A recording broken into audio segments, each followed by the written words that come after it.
Si la otra persona me da una sensación de refugio, sí, claramente. Me da una sensación de refugio todo el ecosistema. Y me acuerdo de la marcha del 30 de marzo del 82, que yo era delegada gremial de aerolíneas. Bueno, y había que estar ahí, qué sé yo.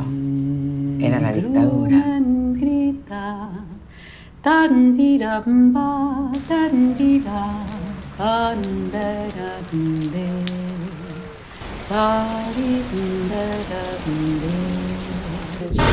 El Piso del Viento es un lugar que fue visitado por un conjunto de personas. Habíamos construido con Gloria un espacio para convivir en lo que era el altillo de su casa. Un espacio muy singular, porque tenía unas formas triangulares, ovaladas, y lo habíamos pintado todo de blanco. Y antes de habitarlo, antes de que haya un mueble, antes de que viviésemos allí, Gloria se preguntó qué pasaba si invitábamos a un conjunto de personas que elegiríamos con mucho cuidado, apelando a su sensibilidad, para filmarlos y ver qué le pasaba en ese espacio, esperando que de algún modo hubiese una respuesta múltiple a las preguntas que nos hacíamos. ¿Qué significa habitar? ¿Qué es un espacio? ¿Qué es una casa? ¿Qué es el adentro y qué es el afuera? ¿Cómo se convive? Y ese es el punto de partida de la película, como un espacio de lienzo en blanco, como un espacio blanco donde cada uno de los invitados aportaban sus experiencias.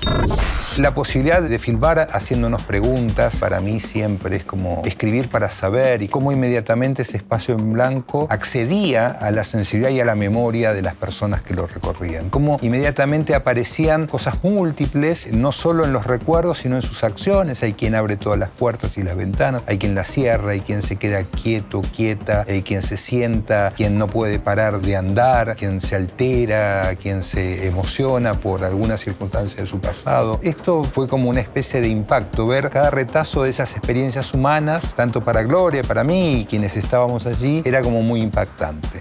Había esas hipótesis, esas preguntas iniciales. Una de las claves era elegir con mucho cuidado a las personas. Pasamos mucho tiempo pensando en eso y sabíamos que Gloria y yo tenemos una sensibilidad común, pero que la película requería de dos elementos. Por un lado, la palabra de quienes entraban en ese espacio y la palabra de unos textos que Gloria escribió para la película. Gloria es escritora, fundamentalmente, pero sabíamos que la película no iba a funcionar si además no recogía las experiencias en ese espacio, no solo de aquellos y aquellas que visitaban, sino la experiencia de la luz, de todos los momentos intermedios, de los tiempos de transición entre cada visitante, un visitante y el otro, y allí era donde yo podía de algún modo recorrer a partir de experiencias que había tenido en mis propios trabajos. La unidad de esos dos elementos, creíamos que allí había como una potencia de combinación. Nosotros nos hacíamos aquellas preguntas antes de la pandemia, por lo tanto la pandemia volvió a poner esas preguntas en otro lugar. Hay una condición de contexto común para todos que de algún modo le da como una especie de marco a la experiencia singular y personal.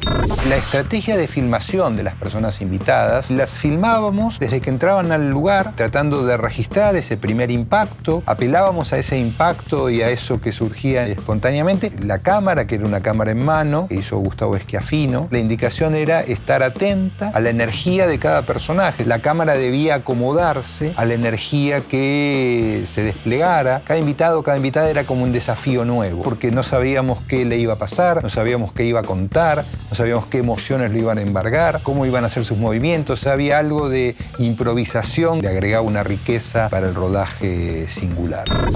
La diversidad de emociones frente a esto, sobre todo las historias amorosas, frases que a mí me quedan. Hay como una especie de abanico de riqueza humana que cada vez que veo la película todavía me impacta. Y luego, por supuesto, hubo mucho trabajo de edición. A cada personaje había que darle una entidad en esa energía. Había mucho material y había que recortar cada personaje, resguardando su energía, pero a su vez equilibrando con las energías de las otras personas. Allí hubo un trabajo de Mario Bochicho que siempre es clave en el desarrollo de una película.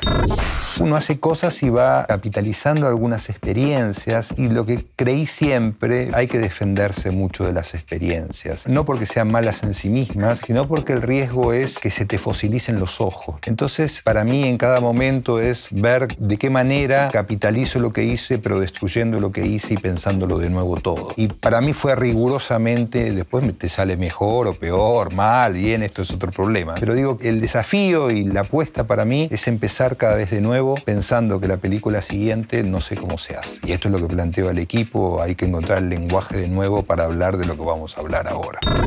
Yo no puedo dejar de pensar las películas que hago para el cine. No significa que después se vean en plataforma, donde fuese, y uno no se alegre de que esto suceda. Pero en principio no puedo no pensarlas para el cine, el sonido para el cine, la luz para el cine, la experiencia para el cine. Me parece que es un momento muy crítico de la experiencia del cine como tal. La experiencia de la plataforma es otra. Yo podría hacer un juicio de valor. Alguien podría decir, bueno, no sé si es malo o bueno, y podríamos evitar el juicio sobre si es malo o bueno, pero creo que debemos ser conscientes de lo que se pierde. Y a mí me parece que lo que se pierde es la concepción del cine como una experiencia, donde el cuerpo del que ve y que escucha está incluido en una especie de caja en la que no puede evadirse más que de la película, y que la acción de la película sobre el cuerpo del que ve y que escucha es muy diferente al que ve y que escucha la misma película en su casa, en un televisor, en un Smart TV o en una computadora. Entonces, para mí, cada vez que podemos mostrar una película, es una sensación de mucha felicidad.